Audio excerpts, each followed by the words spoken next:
Hey guys, Kelade here. Now that we're well in our way in 8.2, let's answer some burning questions that a lot of you guys have and kind of just like an update on where we're kind of at for Fear Warriors as a whole. Now, first off, let's talk about Razor Coral. I think that's the trinket a lot of people have questions on how to use it. I guess when I tell you guys how to use it, it'll be very simple. First off, if you're on a boss fight and the Razor Coral has not been used, you just use it immediately. So right on pull, you use it basically with your Reckless Discharge, you hit your Razor Coral. Great, right? Whenever you don't have stacks, you stack it. Now, as far as for how you consume the stacks, right? So for those of you guys that don't know how a trinket works, when you use the trinket, it applies a debuff to the enemy, and then your attacks have a chance to give you another stack. And then whenever you reactivate the trinket again, every stack that you stack on the boss, which right now it seems like it's infinite stacking, will give you a set amount of crit based on the eye level of the trinket for 20 seconds. So whenever you do want to consume it, it's whenever you're going to be using your major essences again. So for example, if you're using Condensed Life Force, what does that mean? That means you're going to be using your Razor Coral on the pull, and then you're also obviously using Condensed Life Force on pull for maximum DPS. And then when your Condensed Life Force comes back up in 3 minutes, that's when you use your Razor Coral again to consume all of the stacks. Now obviously this is the longest cooldown for all of your major essences. If you're using any of the other essences, you literally just pop the Razor Coral with them too. So like, if for some reason you're using Purification Protocol, now you're popping every 1 minute, right? If you're using Essence of Focus and Iris, now a minute and a half. If you're using Memories of Dreams, now you're using it every 2 minutes.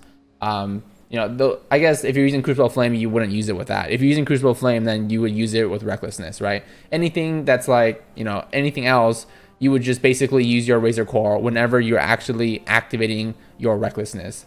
Now, there isn't a caveat to that, is that if you are using the Inkpot trinket, you do want this thing to crit. So at 30.1%, as close as you can get, I just use it as 31% if it's a boss fight, 32% if it's like Mythic Plus or something like that. You want to make sure you pop your Razor Coral, get the stacks. That way you can have the buff up for this.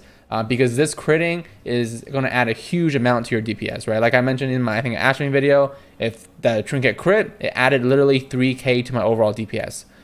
So it's pretty big.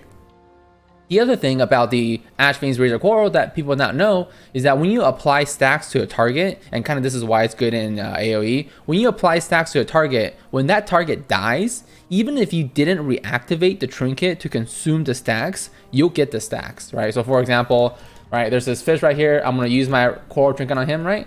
And then we're just going to kill him really quickly. Once he dies, even though I didn't consume the stacks, I couldn't, I still get the buff from him, right? Not only that, you can actually basically pull the next trash, like in a Mythic Plus, while this buff is up, you pull the next pack. Let me not kill him right now. And then you can even use the coral, so you can have a debuff up. And then when that debuff is over, you get another stack, which is pretty big. So theoretically in Mythic Plus, if you're pulling frequently enough and if the timing is perfect, you can have a permanent Razor Coral buff up while debuffing enemies at the same time. So if you kind of game it correctly, this trinket can actually do pretty well in a Mythic Plus setting, especially if you're constantly pulling. But it is a bit hard to do if you're trying to do that. But it's something that you can do. It's something that the people don't know about. You don't actually always have to reactivate it, especially in a Mythic Plus setting. You'll get the buffs when the target dies. So another thing, kind of explaining why you want to be using your Razor Coral with your major essences, and then also trying to buff the trinket. For trinkets and essences, those are generally not buffed by our normal buffs like Siege Breaker or Enrage, right? That doesn't affect them. But all of those things, including stuff like your Benthic gear, when that damage procs, or your Unat pants, or whatever else like gear, like your Geti'ikku, whatever, all of those things do benefit from crit hit chance, crit hit damage, and versatility for the most part. So because of that, right, that's why the Razor Coral trinket is so good, because it gives you crit hit chance, blah blah blah.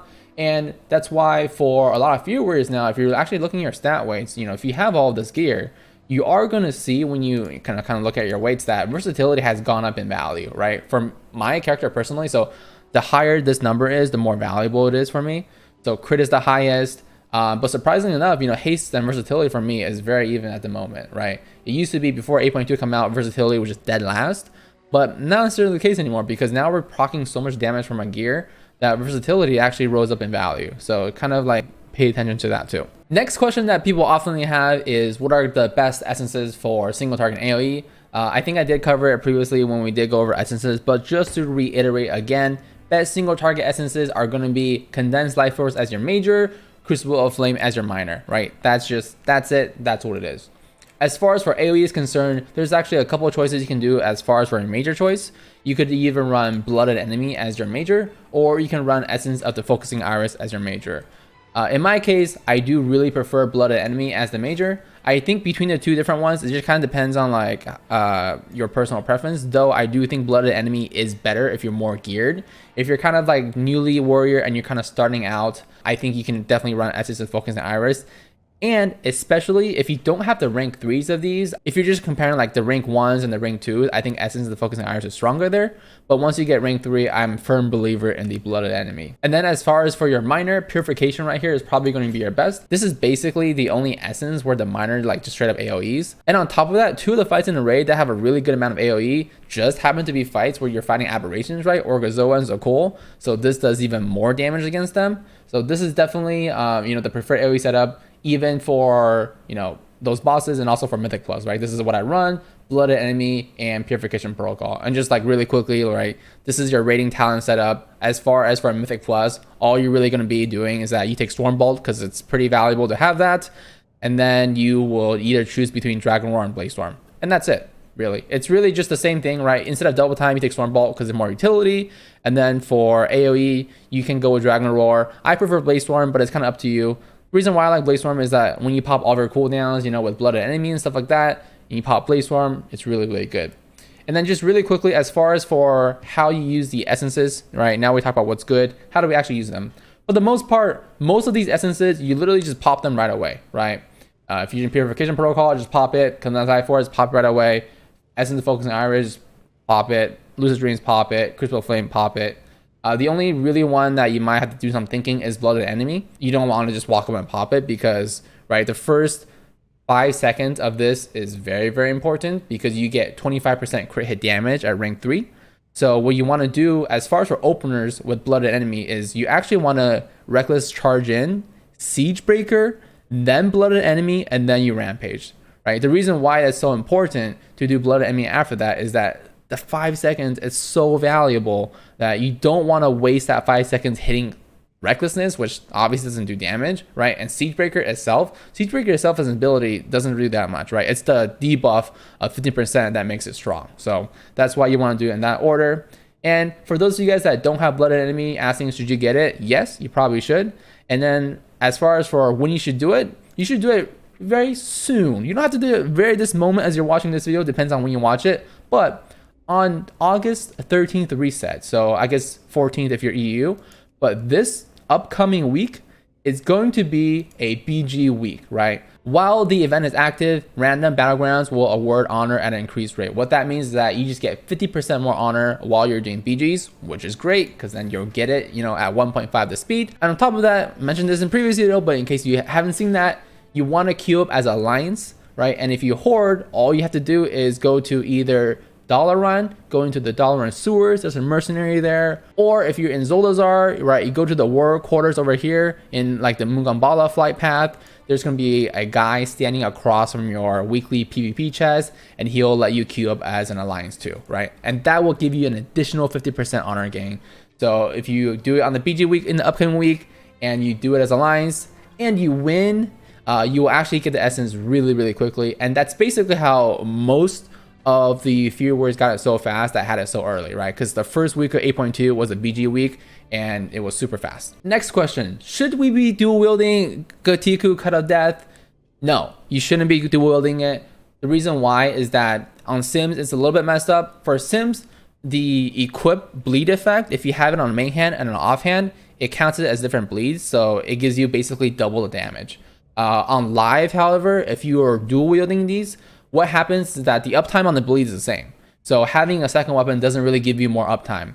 In addition, if you have 2 different eye levels of this weapon, the bleed number is different, right? So let's say you had a 415 weapon and a 430. You have the 430 bleed on the mob, and then your 415 weapon procs, that bleed, which is the worst bleed, will actually override your current one, which causes you to do less damage. So you don't want to be dual wielding this. You do want one, however, it is very strong.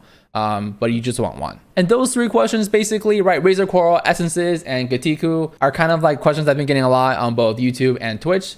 But if you guys have any more questions in regards to Fear Warrior, let me know down in the comments below.